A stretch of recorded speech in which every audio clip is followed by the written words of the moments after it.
안녕하십니까. 한국약선요리협회 회장 양승입니다. 오늘은 가을의 대표적인 과일 중에 하나죠. 사과에 대해서 말씀을 드리겠습니다. 지혜의 과일이라고도 하고 또 금단의 열매라고도 합니다. 너무 흔하기 때문에 효능에 대해서도 알고 계신 분들이 많이 계시리라고 생각됩니다. 요즘 탐스런 사과가 많이 나옵니다. 사과를 생으로 먹거나 즙을 짜서 먹기도 하지만은 여러가지 요리를 해서 먹기도 합니다. 그럼 사과에 대해서 자세히 알아보도록 하겠습니다. 사과는 장미과 사과나무 속에 속하는 과일로 발간반도가 원산지로 이렇게 추정되고 있습니다. 남반구나 북반구 온대 지역에서는 대부분 잘 자랍니다. 이 사과는 유럽인들이 아주 옛날부터 먹기 시작한 과일인데 2000년 전부터 점점 품종 개장이 되어 왔다고 합니다. 아메리카 대륙이 개척되기 전에 이미 유럽에서는 수백 가지 품종이 있었는데 그 품종과 생육 환경에 따라서 크기나 모양, 색깔, 맛 등이 조금씩 다르다고 합니다. 이 사과나무는 겨울이 뚜렷한 남반구나 북반구 위도 30에서 60도 사이에서 잘 자란다고 합니다. 이 토양은 물이 잘 빠져야 하고 땅이 기름지지 못하면 비료를 주어서 이렇게 재배를 합니다. 세계적으로 생산량의 4분의 1 정도는 사과수를 제조하는 데 사용된다고 합니다. 이 사과의 최대 생산국은 미국, 중국, 프랑스, 이탈리아, 터키 등이고 최대 수출국은 프랑스, 이탈리아, 헝가리, 아르헨티나, 칠레, 남아프리카 공화국, 미국 순이라고 합니다. 사과는 현대 영양학에서 제7영양소라고 부르는 양질의 섬유소를 다른 과일에 비해서 풍부하게 함유하고 있어서 껍질과 함께 섭취하는 것이 좋습니다. 그리고 사과는 감비과 청춘과 지혜가라는 세 가지 별명을 가지고 있는데 이 감비과는 다이어트에 좋다고 해서 붙은 이름인데 사과산과 펙틴이 담즙산의 혈액 흡수를 막아서 콜레스테롤 함량을 낮추고 체내 지방을 분해해서 다이어트에 도움이 된다고 해서 붙은 이름입니다. 이 청춘과는 사과산이 혈색소를 증가시키고 피부를 부드럽게 하고 피부의 혈색을 좋게 하면서 아름답게 한다고 해서 붙은 별명입니다. 지혜과는 사과에 함유된 아연이 성샘과 내하수체의 발육 및 활성화시키는 작용이 있어서 이 어린이들의 지력 향상에 도움이 된다고 해서 붙은 별명입니다. 이 사과를 생으로 먹을 때는 오래 씹어서 삼키는 것이 소화기에 좋고 치아나 잇몸 질환에 도움이 된다고 합니다. 또 사과향은 우울증 해소에 좋은 것으로 알려져 있습니다. 사과는 다른 과일에 비해서 당분이 많고 신맛이 적으며 이렇게 탄닌이 적게 들어있는 종류들이 많습니다. 따라서 사과는 날로 먹거나 여러가지 방법으로 요리를 해서 먹는데 파이나 타르트 등 이 내용물로 많이 쓰고 또 잼이나 주스, 사이다, 술, 식초, 젤리, 무스, 사과 샤벳 등을 만들어 먹기도 합니다. 미국에서는 대표적인 후식으로 꼽히죠. 이 미국에서 수확되는 양의 반 이상은 신선한 상태로 먹고 5분의 1 정도는 식초나 주스, 젤리, 사과, 버터에 약 6분의 1은 파이 재료와 통조림을 만드는 데 쓰인다고 합니다. 유럽에서 수확되는 사과는 사과술, 사과 와인, 이 브랜디 만드는 데 쓰고 소시지나 돼지고기 요리에 튀긴 사과를 곁들이기도 하고 또 사과 소스를 만들어 먹기도 하고 카레 만들 때나 스튜 요리에 넣기도 합니다. 또 무스를 만들어 먹기도 하고 이 파이나 타르트 등 다양한 방법으로 이렇게 요리를 해서 먹습니다. 사과는 이 껍질을 깎아서 공기 중에 두면 갈변되는데 이를 예방하기 위해서는 1리터 물에 1g의 소금을 넣어 만든 소금물에 잠시 담가두면 갈변을 예방할 수 있습니다. 이 사과는 옛날에는 능금이라고 부르기도 했습니다. 그렇지만 능금하고 사과는 조금씩 다르죠. 이 능금은 장미과에 속하는 한국의 야생 사과나무입니다. 이 원산지는 우리나라하고 중국으로 이렇게 추정되는데 이 능금은 중국어로 임금에서 나온 것으로 추정되고 이 고려시대 계림유사에는 임금이란 표현이 나옵니다.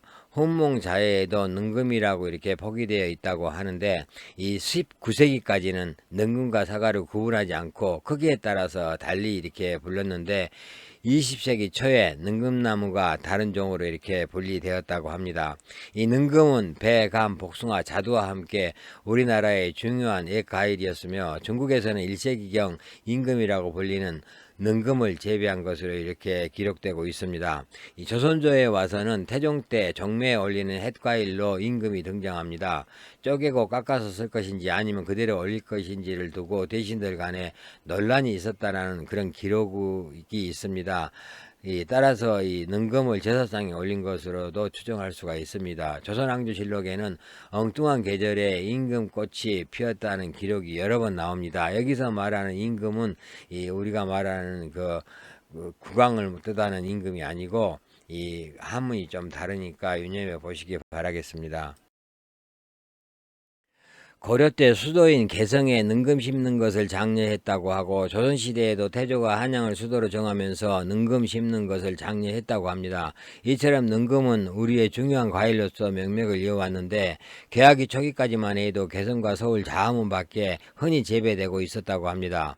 오늘날 우리가 능금으로 알고 있는 이 과일이 중국에서 들어온 임금에서 된 능금인지 아니면 경북이나 경기 황해도 등지에 야생 상태로 자라는 우리나라 순수 토종 능금나무의 열매인지는 정확하게 알 수는 없습니다. 이 능금에 우리가 지금 사용하고 있는 사과라는 명칭은 훈명자에 의하면은 이 금은 능금금으로 있고 속칭 사과라고 한다라는 그런 기록이 있는데 옛날부터 이 능금과 사과는 혼용해서 사용했던 것으로 이렇게 추정해 볼 수가 있습니다. 그러나 옛날에는 능금이라는 명칭을 더 많이 사용했고 서양이나 일본에서 들어온 개량 이렇게 품종 즉 당시 능금이 달리는 나무라고 이렇게 했던 품종부터는 이 사과라는 명칭을 더 많이 불렀던 것 같습니다. 우리나라에서는 옛날에는 야생종인 능금만 재배하다가 현재 이제 개량된 품종은 이 고종 때 외국 선교사를 통해서 각 지방에 몇 그루씩 사과나무가 들어와서 이렇게 심었는데 대부분 그 당시에는 관상용 정도였다고 합니다. 1901년에 윤병수가 미국 선교사를 통해서 다량의 사과 모목을 들여와서 원산 부근의 가수원을 이렇게 조성했는데 좋은 성과를 거뒀다고 합니다. 그러나 본격적인 재배는 1906년 8월에 정부에서 농산공부 소속으로 뚝섬에 원예 모범장을 설치해서 외국에서 여러가지 개량 품종을 도입해서 재배하기 시작하면서부터라고 합니다. 이 당시에는 주로 예산, 충주, 대구, 사리원, 황주, 남포, 함흥 등지가 사과산지로 유명했는데 현재는 이제 기후가 변함에 따라서 생산지가 조금씩 바뀌어가고 있습니다. 우리나라는 처음에는 국광, 홍옥, 축, 외선 등이 주종을 이루었는데 그 후에 딜리셔스, 후지, 스가루 등 신품종이 많아지고 있습니다. 사과는 우리 생활과 밀접한 관련이 있어서 여러 가지 설화를 가지고 있습니다. 이 설화에 대해서 알아보겠습니다. 사과를 매일 한 개씩 먹으면 의사가 필요 없다라는 영국 속담이 있습니다. 또 교회에서는 모든 악이 사과로부터 온다라고도 합니다. 이것은 이제 이브가 뱀의 꼬임에 빠져서 금단의 열매인 사과를 따 먹었기 때문이라고 하는데 또 뭐 어떤 분들은 이제 금단의 열매가 사과가 아니고 다른 이 과일이다라는 그런 이렇게 주장하시는 분들도 계십니다. 아무튼 하나님이 아담과 이브를 에덴 동산에 살게 하고 이 가수나무에 있는 열매는 절대 따먹지 못하도록 했는데 그러나 마귀가 뱀으로 변해서 이브에게 말하기를 하나님이 너희가 나무 위에 열매를 못 먹게 한 것은 지혜의 과일이기 때문이다. 너희들이 먹고 나면은 지혜가 무궁무진해질 것이기 때문이다 라고 이렇게 유혹을 합니다. 결국 이브는 뱀의 꼬임에 빠져서 금지 과일인 이 사과를 훔쳐먹고 아담에게도 권했다고 합니다. 그래서 둘은 에덴 동산에서 쫓겨나고 말았는데 여기서 선악과 금단의 열매, 지혜의 과일, 금과 뱀과라는 그런 별명이 붙었다고 합니다. 또 영국에서 일어난 일로 뉴턴이 캠브리지 대학에서 공부를 하다가 흑사병이 돌자 고향으로 돌아왔는데 어느 날 사과나무 아래서 졸다가 떨어진 사과에 머리를 맞고 잠에서 깨면서 사과는 왜 아래로 떨어지는데 달은 왜 떨어지지 않을까라는 의문이 이렇게 생겨서 이 지구에 중력이 있음을 알게 되었다는 이야기도 유명합니다. 사과는 그리스 신화에도 등장하는데 불화의 여신인 에리스가 결혼식에서 황금사과에 가장 아름다운 여인에게 선물한다라는 문구를 써서 연회석에 올려놓자 올림포스 새 여신인 헤라, 아프로디테, 아테나가 서로 자기 것이라고 다투게 되어서 결국은 그리스 연합군에게 트로이가 멸망하게 되는 계기를 만들었다는 신화가 있습니다.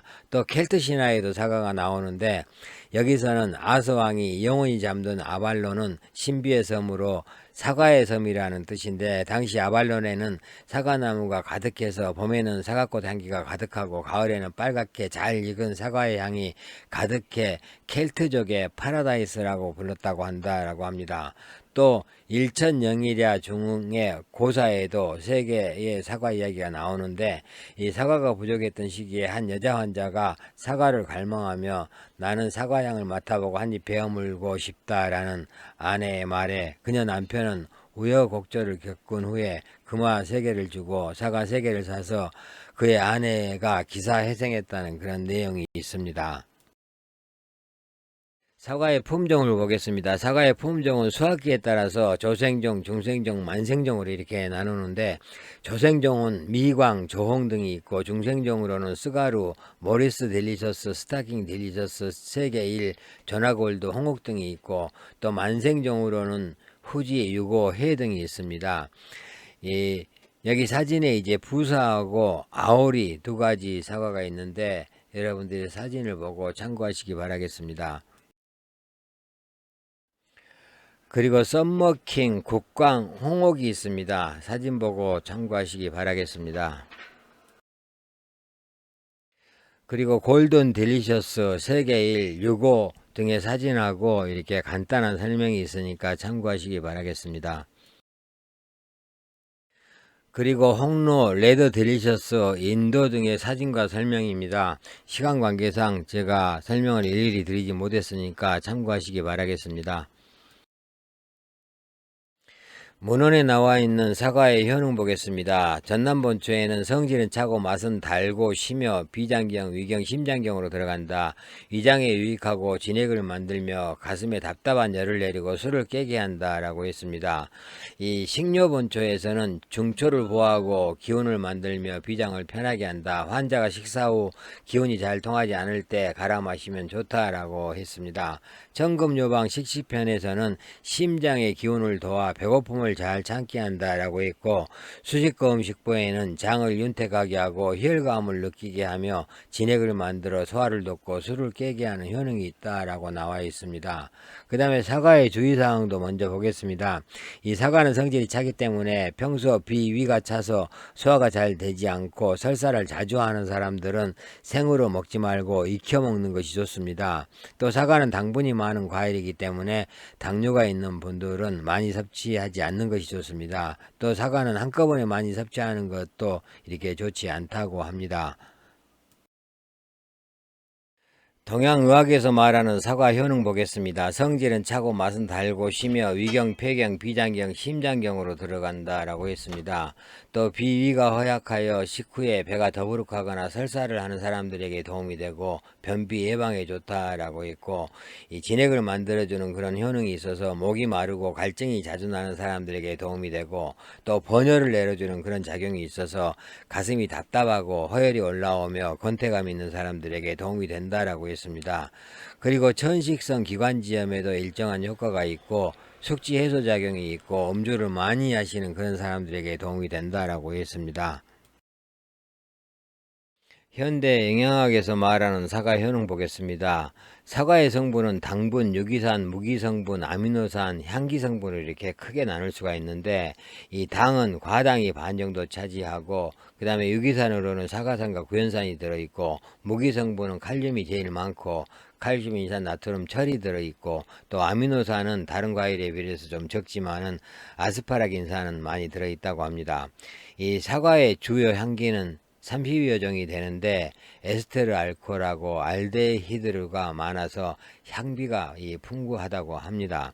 또 비타민C가 풍부하기 때문에 계열병 방지나 또 항산화 작용, 피부 노화 방지, 감기 예방, 면역력 증강에 도움을 주고 또 비타민 B도 풍부하다고 합니다. 이 사과의 무기질과 폴리페놀류는 항산화 작용을 하고 또 항암이나 면역 기능 강화, 동맥경화 예방, 혈압을 낮추고 심장질환 예방에도 도움이 된다고 합니다.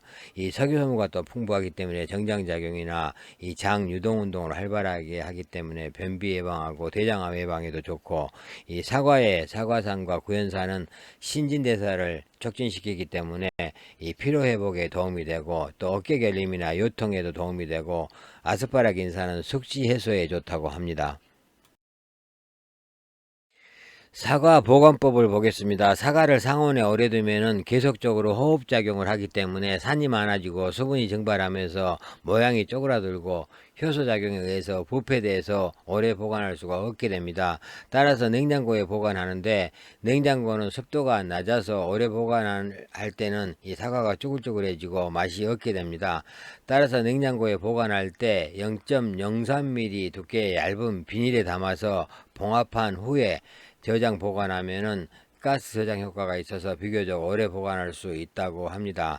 이 사과를 냉장고에 보관할 때는 다른 과일과 같이 두게 되면은 다른 과일을 빨리 시들게 하고 이 맛이 없어지는 것을 알 수가 있는데, 이것은 사과에서 나오는 에틸렌의 영향으로, 에틸렌은 식물을 노화시키는 작용을 합니다. 따라서 이 다른 과일이나 채소를 같이 넣어두면은 이 빨리 시들게 되기 때문에 좋지 않습니다. 이 원리를 이용해서 아직 덜 익은 과일이나 채소에 사과를 넣어두면 빨리 익게 할 수도 있습니다. 그리고 또 감자에 사과를 넣어두면 감자의 발화를 억제시키는 작용을 해서 감자를 오래 보관할 수 있다고 합니다. 따라서 감자하고 이렇게 같이 보관하는 것은 좋습니다. 사과 고르는 법 보겠습니다. 사과 표면에 멍이나 상처가 있는 것은 이제 좋지 않습니다. 빨리 썩거나 오염되기가 쉽죠. 그리고 맛있는 사과를 고르기 위해서는 먼저 사과가 잘 익었는지 봐야 합니다.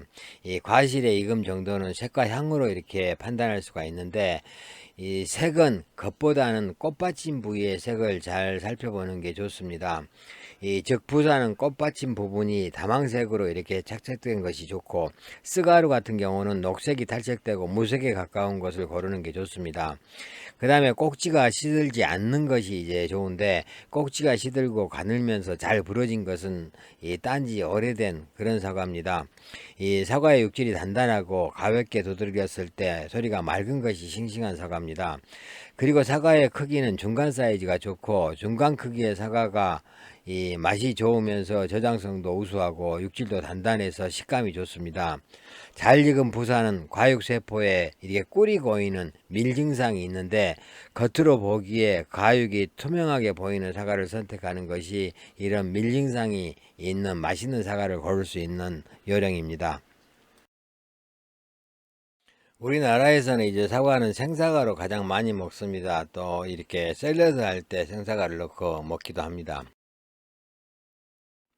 생선 요리나 이렇게 고기 요리에 이 사과를 넣기도 합니다.